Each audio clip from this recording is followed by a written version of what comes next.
Assalomu alaykum go'zal opa-singil kuzatuvchilarim, kanalimga xush kelibsiz. Bugun sizlar bilan birgalikda limonli pechenye tayyorlaymiz.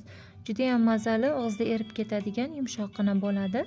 Bayram dasturxoniga tayyorlasangiz, dasturxoningizni ham ko'rki bo'ladi, ham juda ham mazali chiqadi.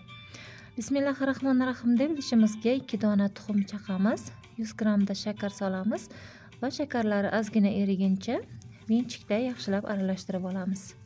Shakarlari erib ketmaydi, kamroq bo'lsa ham shakar eriydi. Aralashtirib olgan tuxumli massamizga 80 ml da pista yog'i solamiz, 1 choy qoshiq vanilin va 1 dona limonni po'stlog'ini archib olamiz va pichoqda yoki qirg'ichda maydalab tuxumli massamizga solamiz. Mana men pichoqda to'g'rab solyapman. Siz xohlasangiz qirg'ichda mayda tishidan o'tkazib olsangiz bo'ladi. Archib olingan limonni o'zini ham, suvini ham qo'shib yuboramiz. Juda ham mazali, og'izda eriydigan pechenye bo'ladi. Limon po'stlog'i va suvlari juda ham boshqacha aromat beradi, juda ham mazali chiqadi. Ertalabki choylar bilan ichishlik uchun yumshoqqina pechenye bo'ladi. Albatta tayyorlab ko'ring.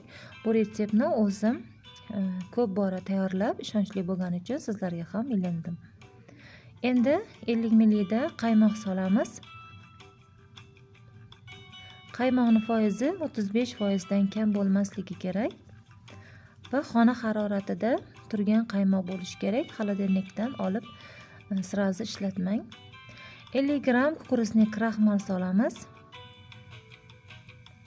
Kukuruznik kraxmalingiz bo'lmasa, o'rniga un solsangiz ham bo'ladi. Endi 300-350 gram atrofida un ketadi. Oliy navli un ishlatdim. 1 choy qoshiq razrixlitil, bu 8 gramga teng. 8 gram razrixlitil solsangiz bo'ladi. Endi hammasini bitta massa qilib, yaxshilab aralashtirib, yumshoqqina qo'lga yopishmaydigan xamir tayyorlab olamiz.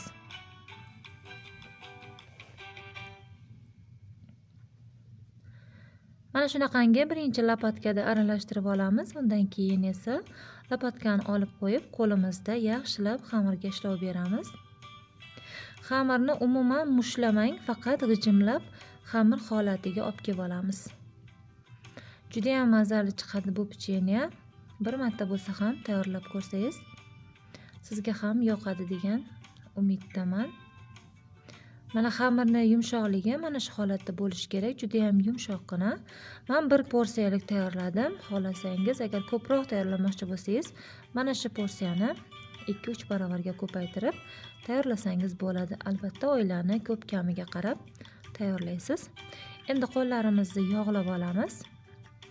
Qo'lni faqat yog'lab ishlashimiz kerak. Xamirni usti quruq bo'lib qolmasligi kerak. O'shanda saxarli pudrani juda ham yaxshi shimadi. 200 gramda saxarli pudra kerak bo'ladi. 200 gram saxarli pudrani hammasi ketmaydi. Keragicha ishlatamiz. Endi yong'oqday qilib xamirlarimizni koptovchalar qilib olamiz va saxarli pudraga belab olamiz.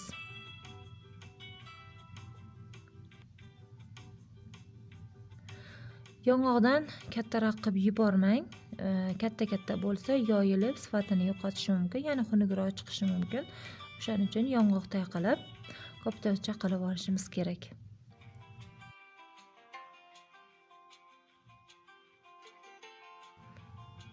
Mana qo'limizni yog'lab koptovcha qilsak, xamirning usti yog'liroq bo'ladi. O'shanda saxarli pudrani yaxshi shimadi. Agar xamirning usti quruqroq bo'lib qolsa, saxarli pudra yaxshi shimmasligi mumkin. Duxovka listiga pergament qog'oz qo'yib, bundan oldin esa 180 darajaga duxovkani tepa pastini birga yoqib qizitib qo'yishimiz kerak. Va pechenyelarimizni 15-18 minutga qadar pishirib olamiz. Yana ham duxovkangizni tilini o'zingiz yaxshi tushunasiz. Duxovkangizga qarab pechenyelarimizni pishirib olasiz. Mana tayyor. Duxovkaga jo'natamiz. Mana tayyor bo'ldi. Menda 15 minutda pishib tayyor bo'ldi. Hammani duxovkasi har xil haroratda pishishi mumkin. Buni ham inobatga olasiz.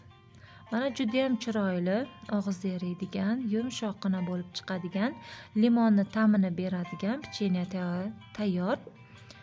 Menga juda ham yoqadi mana shu pechenye. Oila a'zolarim bilan yoqtirishadi. Bolalarim juda ham sevib iste'mol qiladi, maktablarga ham olib boradi. Pechenyamiz tayyor bo'ldi. Albatta bir marta bo'lsa ham tayyorlab ko'ring. Kanalimda mehmon bo'lsangiz, obuna bo'lib, video yoqqan bo'lsa bir dona like bosib qo'yishni unutmang. Yangidan chiqayotgan videolarni o'tkazib yubormaslik uchun albatta obuna bo'lib qo'yishni ham unutmang.